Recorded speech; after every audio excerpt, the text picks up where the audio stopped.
All right, guys, you're going to want to stay to the end of this video because I have all the top crypto news stories of the week. And guys, at this point, I firmly believe that this is the shit they do not want y'all to know. As always, before we get started, it's not financial advice. I'm not a financial advisor. So let's go ahead. Let's get right into it, guys. Let's look at the price of Bitcoin, price of Ethereum. Bitcoin sitting at 23,000, down 3% on a week. We're still trading sideways. Ethereum still under 1,700. And at this point, guys, I don't think anybody can tell you where these assets are going in the short term. Long term, I'm still hyper bullish on Bitcoin and Ethereum. And again, guys, just show you how manipulated these markets are. Remember the news we talked about yesterday where Coinbase partnering with BlackRock, and Coinbase shares soared 10%, with this partnership announcement, but the price of Bitcoin hasn't really moved much. So tell me, how does that make sense? How does that make sense if the largest asset manager in the world with over $10 trillion of assets are partnering with Coinbase for institutional investors to buy, what do you think they're going to buy? Bitcoin and Ethereum. So this really should be the biggest news, almost of the year. And the markets don't even move. That tells me that there's outside manipulation, and the price action, believe it or not, it's not moved by people like me or you or your favorite YouTuber. It doesn't matter. Now, again, guys, I'm not really good at giving, price targets or, especially, I don't think anybody's good at giving short-term price predictions. But what I will tell you is what I've said on this channel multiple times, that I believe that, the Bitcoin halving cycle, we know when it's coming up. We have gone over previous Bitcoin halving cycle data on this channel.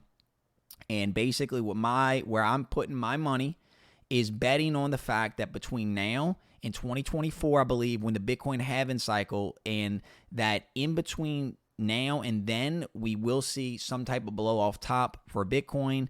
When we see this blow off top in Bitcoin, I believe we will see altcoins skyrocket if you pick the right ones. So anyway, that's just kind of where I'm placing my bets, guys. And I'm basing that on the previous halving cycle data.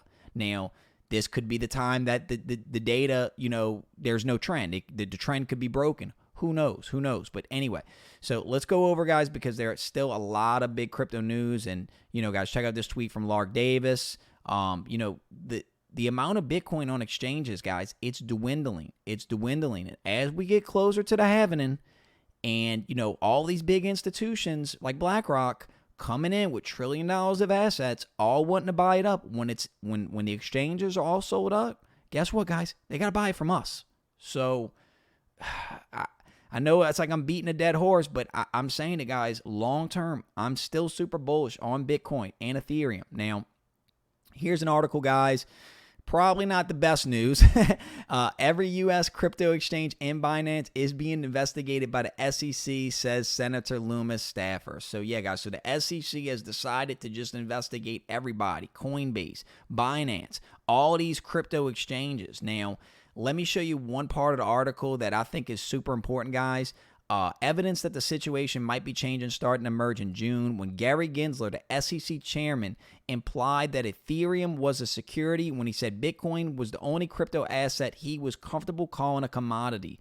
It's of note that while Ethereum itself wasn't included in the list of 9 assets the SEC said was a security in its insider trading allegations against former Coinbase employee and his brother and his friend, the SEC specifically mentioned each of the assets were created on the Ethereum blockchain. All right, let me break that down. So, guys, Gary Gensler, like, he taught at MIT. He taught blockchain and crypto at MIT. So he knows this stuff. He knows blockchain.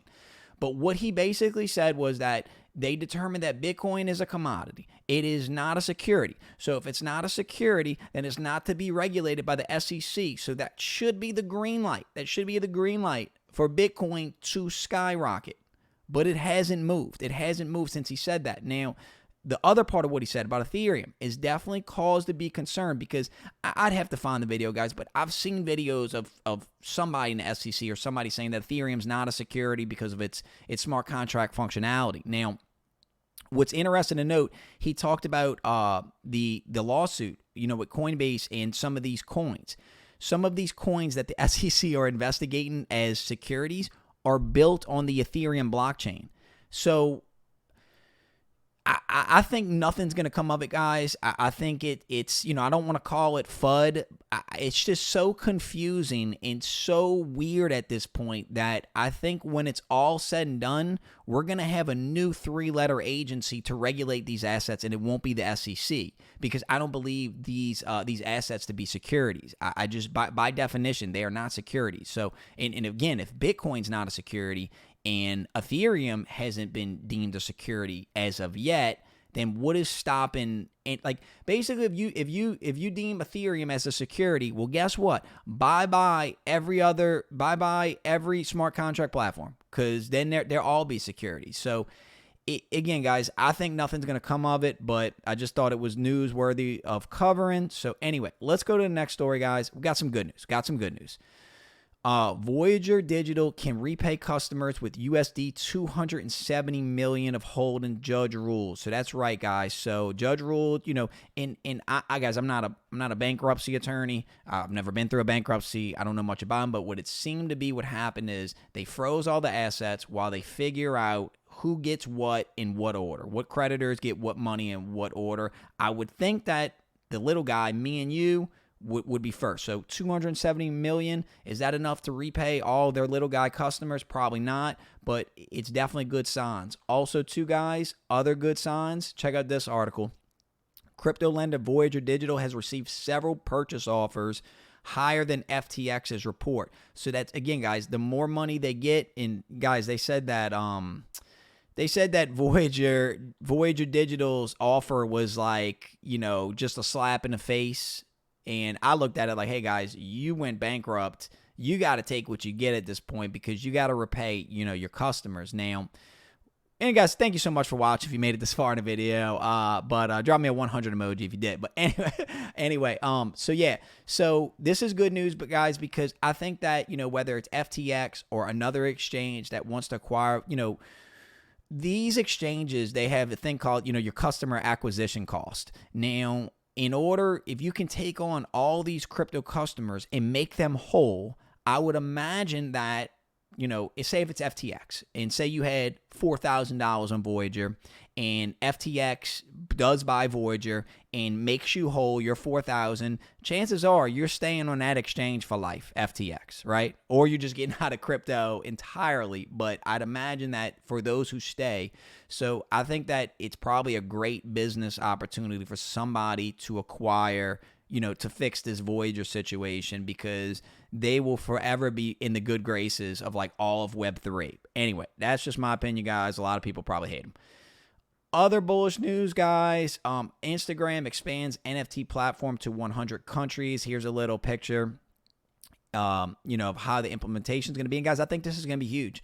I think, let me see how many users Ethereum, Instagram has. Instagram has over 1 billion monthly active users, with plenty of creators using the platform to promote and market their art. So, wow, 1 billion monthly active users.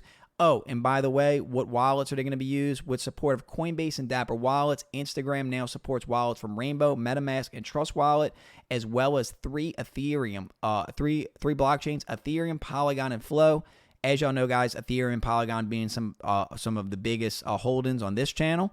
But also, too, bad news. The expansion doesn't include the blockchain Solana and Phantom Wallet. As promised in May, the two are in a whirlwind of exploits this week. So, originally, when this news dropped, they were going to be partnering with Solana, which is very bullish. Again, when we invested in these assets, they didn't have these partnerships with Instagram and stuff like this, with Disney. They didn't have these partnerships. So I hope that this gets situated, because, I think this Solana hack news, the more I look into it, it's FUD, 100% FUD. And it didn't feel like that to me at first until I looked a little further into it.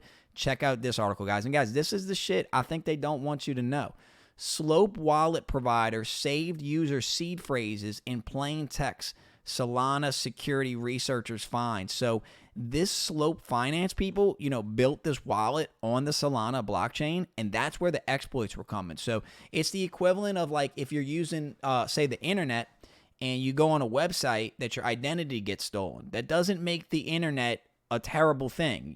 That doesn't make the internet flawed. That makes that website security in the way that websites run. So when you're seeing the emergence of the Solana ecosystem that's growing, I think, faster than almost any other blockchain ecosystem, you're going to see hacks. You're going to see exploits.